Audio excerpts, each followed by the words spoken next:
Azeroth, a colorful, dangerous land full of wonder and... Wait a second, we did this already. You know the deal. I'm old, Blizzard bad, Draenei are sexy, and the Barons are ugly. Look at this dude. Still the same old Batrachian, sitting alone on their lily pad and yelling into the void. Maybe one day it'll yell back. ADHD, throw a few memes on screen, you get the idea. Last time I had a little bit of structure because I know the importance of first impressions, but now I get to be as unhinged as I want. So, it's been about 12 hours since I uploaded that first video at time of writing, and 48 hours at time of recording. But I have absolutely nothing better to do with my time, so we're back at it again. Full transparency, the gameplay for both of these episodes was recorded on the same day. I've just been taking my time editing them because I hate myself. For those of you that need a reminder, in episode 1 we violated the Quran in record time, encouraged and then swore off young love, put a flower in our hair, violated the oath of secrecy that I made in order to get time powers, sold the shirt off our back, almost died, collected some meat, met a highborn, held onto a letter like it had sentimental value, committed fratricide, almost drowned, almost died, awoke an arcane ancient, did a little bit of beatboxing, lied to the Grand Magister, and finally set sail for Aberdeen. Everybody all caught up? Good, because it looks like we've arrived in Darkshore.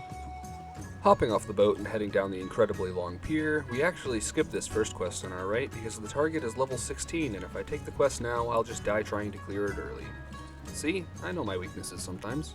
Heading into the tavern, we quickly set this as our new home in case we need to use our Hearthstone at any point, and then sell those useless boots we got last time. Just outside, I skip past another quest because I remember it being fairly difficult before talking to Sentinel Glinda Nalshea. I think I said Flinda last time, but that was wrong, it's Glinda. Anyway, Miranda asks us to head east through a gathering of moonkin, large owl-like creatures, to confirm the existence of a large red crystal she's received reports on. Which I suppose makes now a good place to point out that Darkshore will be a lot less organized in my questing compared to the Thalassian Highlands. We'll be grabbing quests, tucking them away, and doing others in the meantime until I feel comfortable enough, or just end up in the right area for, whatever we've got in the log. If you've got complaints, feel free to...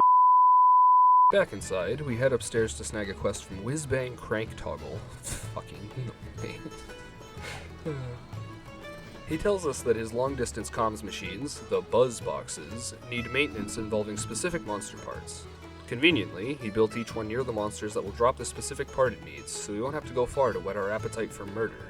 Back outside on this raised wooden platform, we chat with the Hippogriff Master to unlock the fast travel for later, then hop on over to Gwyneth Blylagandi,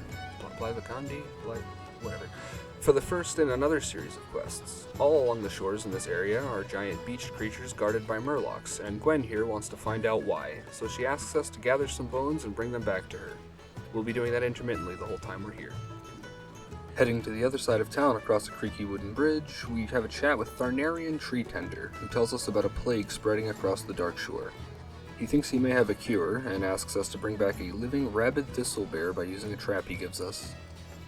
Inside, we talk to another night elf simply named Tarenthus, who tells us that he's seeing signs of corruption that he recognizes from Teldrassil. He thinks it'd be smart to start at a Firbolg camp since he's seen the corruption in Firbolgs before, and naturally he wants us to do the groundwork. Across another bridge, I made the decision to pick up mining and smithing as our two professions. I love the idea of crafting my own gear, so much so that I almost took the Traveling Craftsman Challenge in order to force us to wear what we craft, but it's usually much easier, and in this case safer, to get upgrades through vendors, quests, and random drops. Still, hope for the future is what gets us through these dark times. Inside what I assume to be the main building of Aberdeen, we talk to the extra important looking Thunderous Windweaver for 2 more quests. One asks that we head south to the ruins of Ametharon to collect relics from the ghosts of the Highborn there so that he can destroy them, and the other that we head east to the ruins of Bashalaran to investigate a mysterious blue aura that the residing demons seem to be avoiding. Quest log 45% full, we finally start swinging our sword at the pygmy tide crawlers basically still in the city, ripping off exactly 1 leg each to use fixing the buzzbox. I also used the other stamina scroll in my bag, which I'll remind you was a gift for almost dying at the end of the last episode, raising our max health slightly for 30 minutes. The machine at the top of this hill asks us to put those crawler legs inside, which we do, and somehow the thing hums back to life. Fucking gnomes. Anyhow, the little guy uses the buzzbox to ask us to fix another one, this time to the north and needing 3 eyes from the Darkshore Threshers swimming just off the shore. Instead, I skedaddle on southward down the beach, lucking out in that most of the murlocs guarding our first beach creature are already dead. Stabbing this coast runner in the back, I shove my hand through the creature's skin and rip out a nondescript bone, hurrying back to Gwyneth for the easy XP.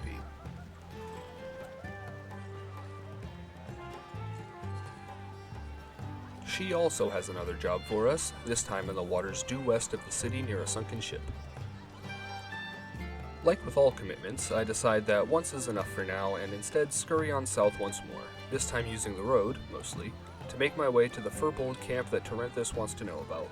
Even though the enemies in said camp are at least level 14, I still decide to tempt fate and run in really quick to hit the quest flag, immediately fucking right back off to the relative safety of the road and hopping right back to Aberdeen for the quest XP.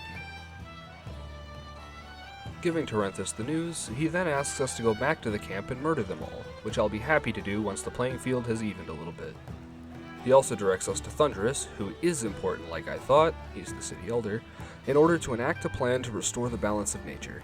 Part 1 of this plan involves the Cliff Spring River to the north, which has begun turning foul and corrupted. While he suspects the Furbolgs upriver are the cause, he doesn't think they're the source, so he gives us a sampling tube and tells us to go to the bottom of the first waterfall to collect a sample. Like 2 steps outside of the city, I'm minding my business killing a thistlebear and then a moonstalker when a moonkin decides it would be hilarious to ambush me. And so, I employ the tried and true survival method of activating divine protection and running for my fucking life. Luckily for Eladrianna stands, this has worked flawlessly up to this point.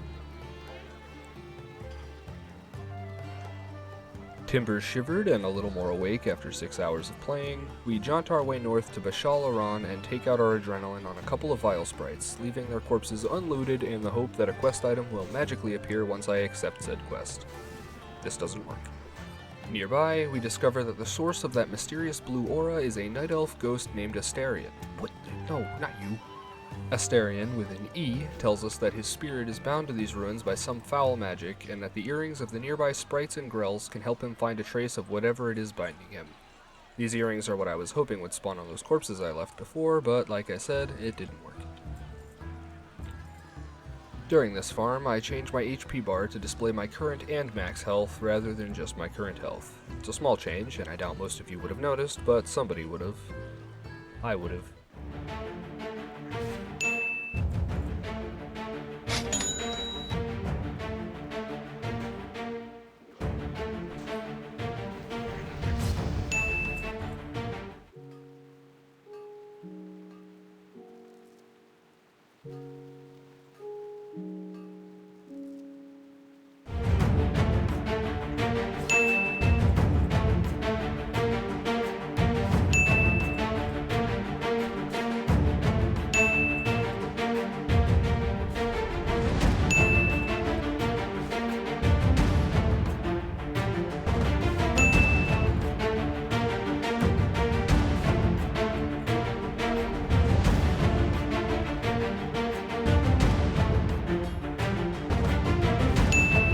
With a pocket full of grell ears, we return to Astarion just to be told that they don't possess that which he is searching. Classic. He's confident that the seal binding him is in possession of the satyrs, actually, and sends us off to kill them too. Yoink. Back to Astarion, he's over the moon that he might finally be free, giving us directions to a Metheron and describing an ancient blue flame that can finally destroy the Moonstone seal. We'll do it when we get over there, guy. North, making sure to stay on the road for the facade of safety, and we make it to the Cliff Spring River, where we throw ourselves off the bridge and swim to the bottom of the waterfall for a sample.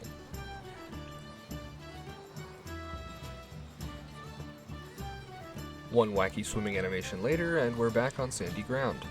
I was initially going to keep to the road on the way back until I remembered that bear trap we got from Tharnarian. Clench our butts, lay the trap, and he's ours now. Back to Aberdeen. To nobody's surprise, the cure doesn't work. I guess that means the only other option is to murder 20 of them. Hey, you know me, I'm not gonna complain. Up the stairs, Sentinel Alyssa Starbreeze tells us that she's worried about another Guardian of Aberdeen, asking us to go north past the bridge we jumped off to check in with Balfool Shadow Strike at the Tower of Alphalax. Another one we'll get to in time. Over at the forge near the main building, we're asked by Gorbold Steelhand, a dwarven tradesman, to journey into the waters to the north and recover the lockboxes of 2 sunken ships containing the captain's logs and other effects. Before we can leave, he also insists that we sell him all of our junk. Can't say no to that. Quick pit stop on the way to Thunderous, since they're in the same building. I upgrade our bracers, belt, and gloves to good old-fashioned chainmail. I debate for a minute if I want to replace our enchanted chest piece from last time, but it turns out I'm too poor even if I wanted to.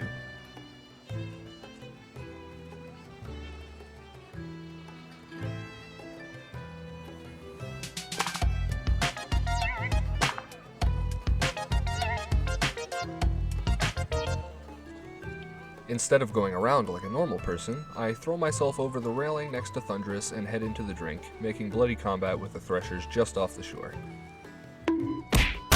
Eyes collected easily enough, now we're off to go turn on that blasted buzzbox. But first, time to lower my graphics settings because I'm tired of going under that sweet 165 frames.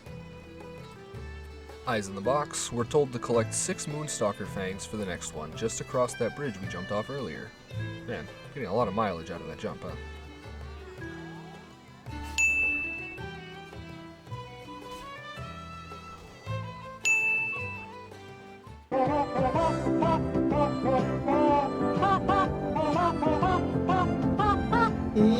Back in Aberdeen, I do end up replacing the enchanted chest piece with some of that tasty chainmail. The increase in armor was just too good for the slight increase in damage to outweigh.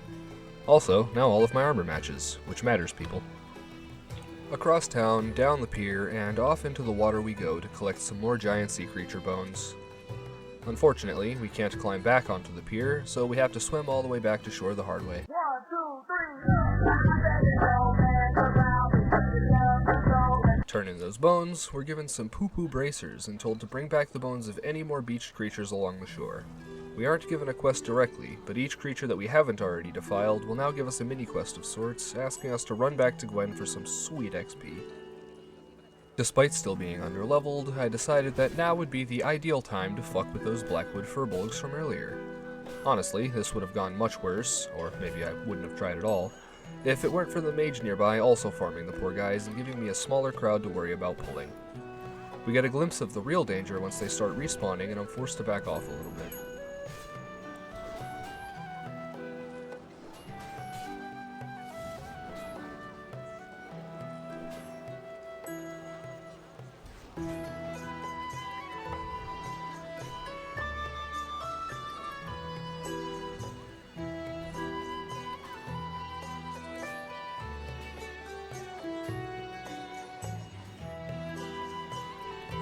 Now properly scared of the camp, I take a little detour to fight a couple bears instead.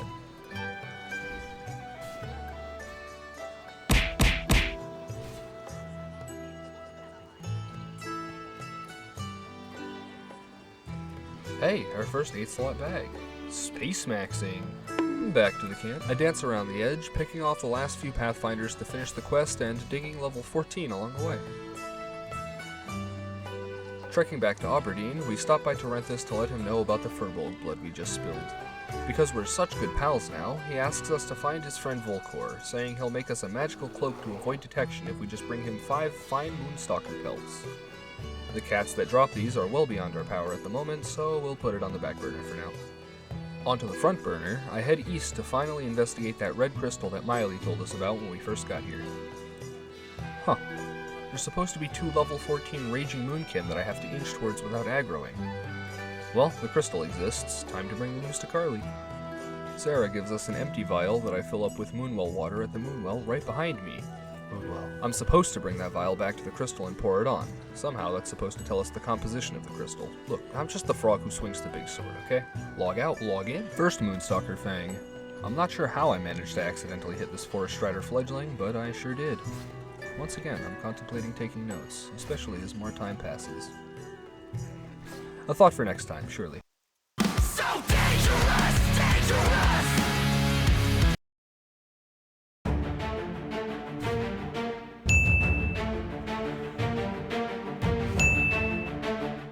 Oh, hey, someone else cleared the murlocs from this beached sea creature.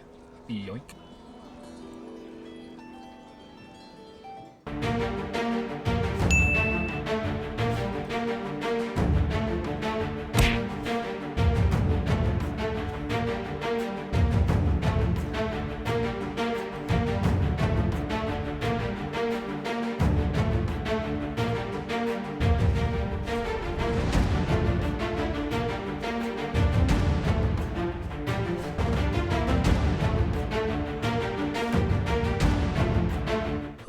good thing I have these backup potions. This level 11 bear almost got the best of me. Wouldn't that have been a way to go? Hey, another free set of beach sea turtle bones. Yoink. You can't keep getting away with it! Oh, look, it's the bridge. No, not that bridge. Down the road to the east, we bump into that guy that Sentinel Alyssa Starbreeze was worried about, so I guess he's doing alright. Turns out, a bunch of warlocks have taken up residence in the Miralax Tower, and Balthul doesn't want to risk missing anything by reporting back. He asks us to collect some scraps of parchment from the warlocks, but warns that those inside the tower are, quote, much more powerful. I tell him I'll take care of it, and then immediately fuck off, because the quest is 4 levels above me, and I've had enough almost dying for one session. While farming more rabid thistle bears, I run into this hardcore warrior getting absolutely blasted by said bears. Just straight clapped. So I buff and heal them, you know, the usual. Another group invite, and another click on that decline button. Look, guys, if you're seeing this, it's not that I don't like you, it's that I never learned how to behave around other humans. The frog puppet should be proof enough of that. While I'm killing Thistlebear number 13, this level 19 paladin rocks up and just gives me 9 Keldore spider kebabs and 10 minor healing potions out of nowhere. What was I supposed to do, say no? Don't make this a habit, guys. I don't have the ego, yet, to think that someone will intentionally grief or donate to the challenge because of who I am, but I want to get ahead of it early. I got so zen farming these Thistlebears that I thought I could just AFK fight one while I sorted my bag.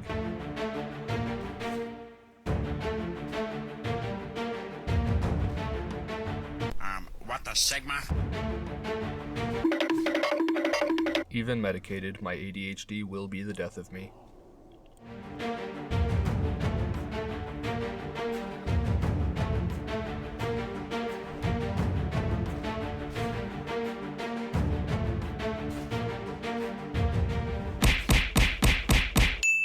Sword absolutely drenched in the blood of the local wildlife, we eventually meander our way back to Aberdeen to turn in the bear genocide quest to Tharnarian. I forgot that the Moonstalker fangs were for the buzzbox up north, but we'll get there when we get there. Now, Tharnarian hits us with the big honkin' quest, a level 19 mama bear called the Den Mother. What he doesn't tell us about is the army of level 10 baby bears that will be guarding her. Luckily, I already know about that, and so we'll be avoiding that cave for the time being. Across the bridge and through the inn, I head out onto the pier and finally speak with Cerelian Whiteclaw, the very first quest we ignored when we got here. Turns out, the love of his life died when a Metheron was destroyed thousands of years ago. Now, he's seen her shade in the ruins and asks that we... Seriously, people, has anyone determined if ghosts can be murdered? Free. He wants us to free her, which involves violence, so I guess I'll leave the thinking to someone with a bigger brain. Back to Gwen to turn in those bones we absconded with earlier, and then it's off down the road to take care of business down at a Metheron. Before heading into the ruins, we're stopped by Sentinel Tisha Moonblade, who tells us of 2 large tablets that describe the stories of servants of Ashara and the place's eventual fall. A little bit of reading for some more juicy XP? Alright, you got yourself a deal, lady. Yeah, I can't read that. Hopefully I still get that XP. Yeah, nope, still can't read it. Wonder if she'll notice if we just make something up.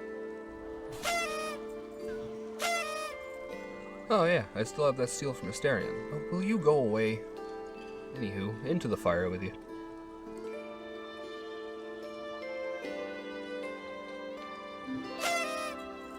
Ah, here I go, fighting a mini-boss 2 levels above me again.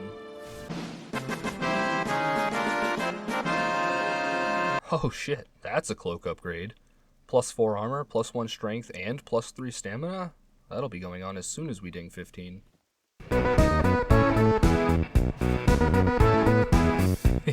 She bought it. Give me that XP. Oh, more free bones. Wait a second. No, you're not supposed to fight back.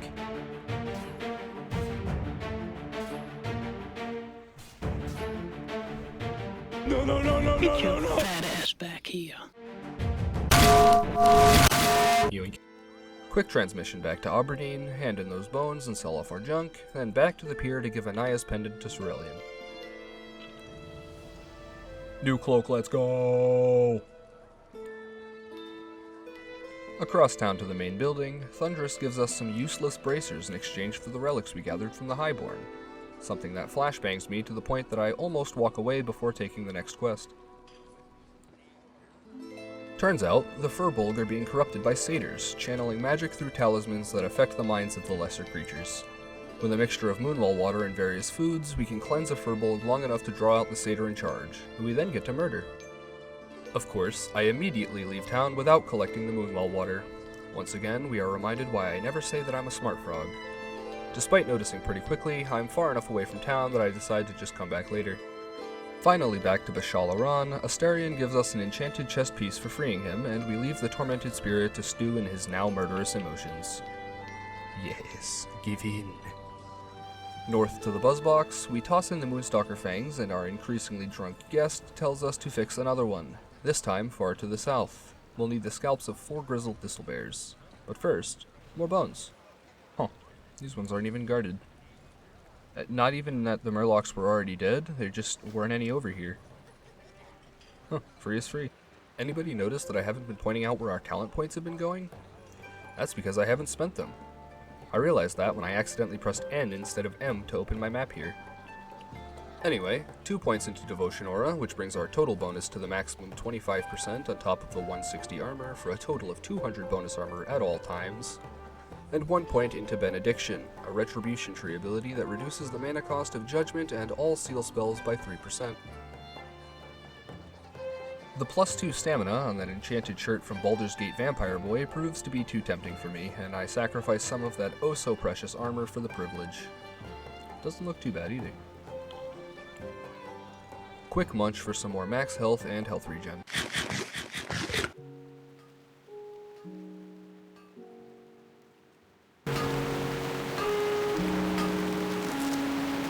Oh yeah, I can make rocks that make my sword sharper. Let me just do that real quick. Boom, +2 damage for 30 minutes. Hopping back through Aberdeen, time to fill this bowl with water and carry it openly in my bag. What could go wrong? Here's your bones, lady. Back through the woods, tearing down a few moonkin along the way, we once again luck out at the big red crystal in that neither of the raging moonkin that are supposed to be guarding it are.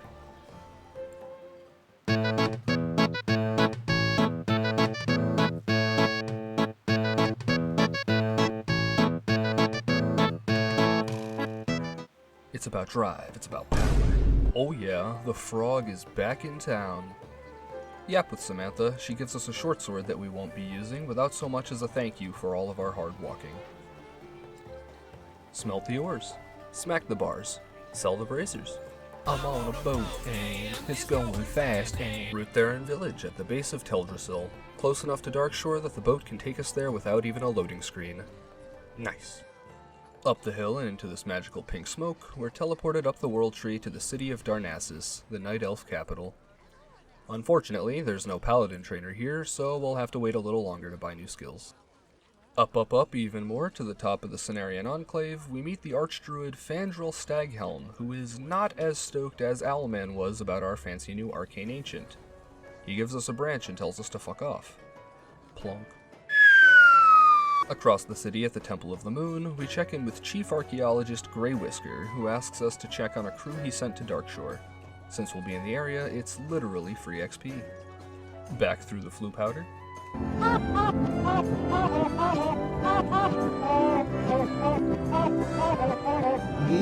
Log out, log in, catch the boat back to Aberdeen. I got a nautical theme, pass me the half game. We find the archaeologist that Grey Whisker was worried about just outside the main building. Turns out the prospector she's studying under is oblivious to the horrible golems now plaguing their dig site. Now we get to go check on him. More bones! We just gotta get through this pesky mage. Come here, boy!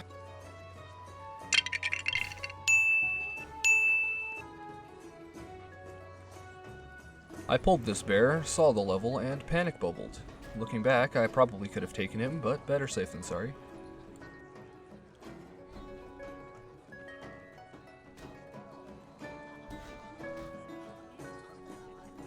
While we're in the area, let's check on Old Man Remtravel and get some free XP.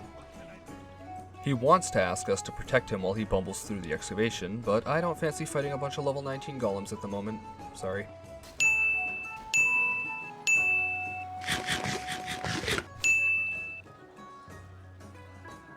I'm in danger!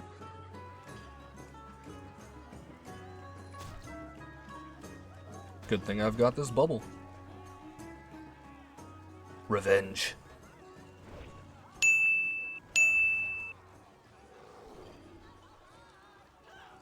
This was almost the single most tragic misclick in the history of Turtle WoW. Luckily, I'm actually the greatest, so it really wasn't ever in doubt. This other guy, who totally didn't save me, decides to help a little more by giving us some strength potions, which I happily accept.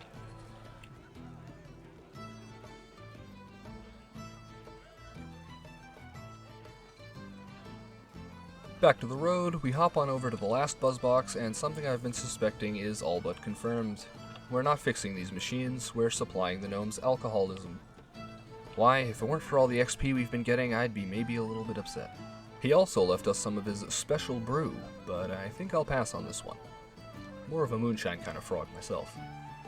On the way back to Aberdeen, I commit just a little bit of unsolicited murder, but it's for a good cause. How many bones can one possess before it starts to get weird? Over the bridge and back to Terenthus, we hand over those fine pelts we collected alongside the bear scalps, which he then fashions into an enchanted cloak. We're supposed to meet with a bear named Grimclaw down the road and use the cloak to sneak into a cave, all to rescue Volcor. Unfortunately, dinner is ready, so however we handle that, as well as the rest of Darkshore, we'll have to wait until next time. If you made it to the end, please consider hitting that like button, if for no other reason than to scratch my little frog brain. This is the end of the pre-recorded footage from that first day, meaning I can hopefully fix that pesky quality issue going forward, so maybe also consider subscribing to see how that turns out. Be proud of yourself, because I'm proud of you. Until next time, friends.